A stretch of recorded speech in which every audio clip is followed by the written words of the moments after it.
Title: The White Echo in the Forgotten Lagoon. The nocturnal air, thick and humid, clung to Mateo's skin like a cold shroud. The Forgotten Lagoon, a black mirror under the pale moonlight, seemed to breathe with an unnatural stillness. He had heard the stories, of course. Everyone in town knew them. The legend of the White Lady, a grieving specter who wandered the shores seeking company she invariably found in the icy depths. Mateo, with his 12 years and the reckless courage of youth, dismissed them as tales to frighten children. Until tonight. He had gone to the lagoon, defying his grandmother's prohibition, driven by curiosity and a secret desire to prove his courage.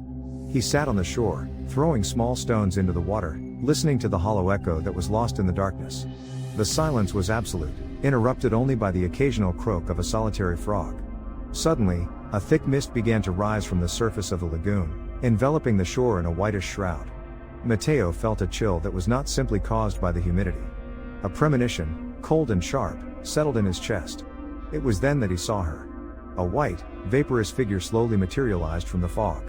It was a woman, dressed in a long nightgown that waved without wind, her face hidden by a cascade of dark, wet hair. She floated above the surface of the water, approaching the shore with a spectral grace. Mateo stood paralyzed, his heart pounding in his ears. The stories, which he had previously considered mere superstitions, came to life before his eyes. The White Lady. She was real.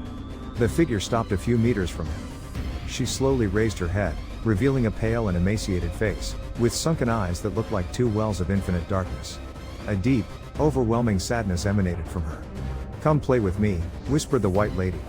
Her voice was like the sound of wind moaning through ruins, a lament full of pain and despair. Mateo felt his legs refuse to obey. He was trapped, hypnotized by the gaze of the spectral figure. His mind struggled to process what he was seeing. "Don't be afraid," continued the lady, her voice now a little louder. "I just want a friend." She extended a hand towards him, a long and bony hand, translucent in the moonlight. Mateo's fear finally broke the paralysis. He stepped back, tripping over an exposed root. He fell to the ground, the cold mud soaking his clothes. "Leave me alone," he shouted, his voice trembling. The White Lady did not flinch. She continued to advance, floating effortlessly over the water. "Don't resist," she said, "it will be fun. We'll play forever." Mateo got up and ran. He ran as fast as he could, without looking back, feeling the icy breath of the lady on his neck. He stumbled and fell several times, but forced himself to keep going, driven by pure terror. Finally, he reached the road leading to the town. Gasping for air, he turned to look towards the lagoon. The mist had dissipated, and the White Lady had disappeared. Convinced that he had escaped, Mateo continued running until he reached his house. He locked himself in his room, trembling from head to toe.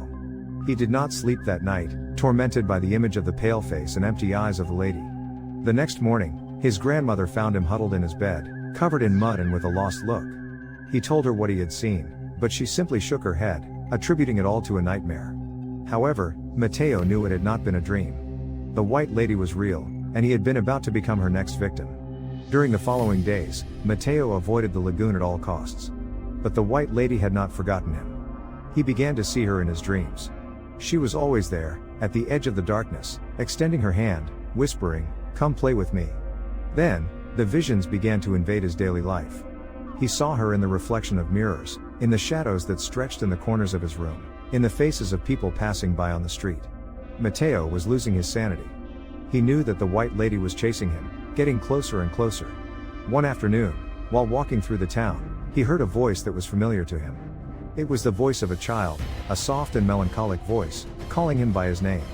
"Mateo," said the voice, "come play with me. I have many toys." Mateo followed the voice to a dark and abandoned alley. There, sitting on the ground, was a child. He was a pale and thin child, with large and sad eyes, dressed in old and worn clothes. "Who are you?" Mateo asked, feeling a chill run down his spine. The child smiled, a smile that did not reach his eyes. "I am a friend," he said. "The White Lady sent me to find you. She wants you to come play with us." Mateo stepped back, feeling terror engulf him again. He knew that this child was not real. He was a manifestation of the White Lady, a lure to attract him to the lagoon. "No," said Mateo, "I don't want to play with you." The child stood up, his face contorting into a grimace of frustration.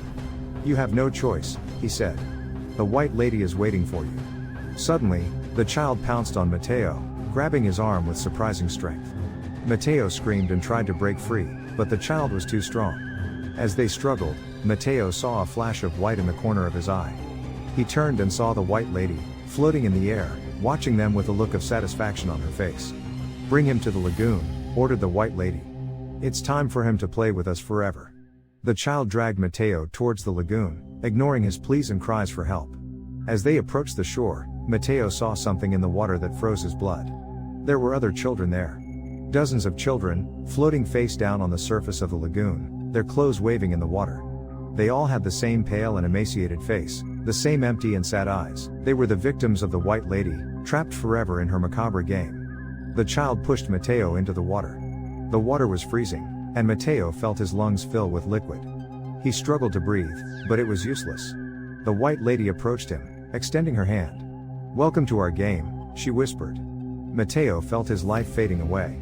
He saw the face of his grandmother, the sun shining on the town, the trees lining the road. He saw everything he was losing. But then, in the last instant, he remembered something. He remembered the stories that his grandmother told him about how to defeat evil spirits. He remembered that the only way to defeat them was to face them with courage and refuse to give in to fear. With a last effort, Mateo gathered all his strength and shouted to the white lady, "I'm not afraid of you." The white lady recoiled, surprised. Her face contorted in an expression of fury. "You're lying," she shouted. "Everyone is afraid of me." "That's not true," said Mateo, feeling strength return to his body. "I'm not afraid of you anymore. I know what you are. You are a sad and lonely creature, who feeds on the fear of others. But you're not going to scare me anymore." The white lady let out a piercing scream and vanished into the fog. The child disintegrated into dust. And the other floating children disappeared, leaving the lagoon in silence once more.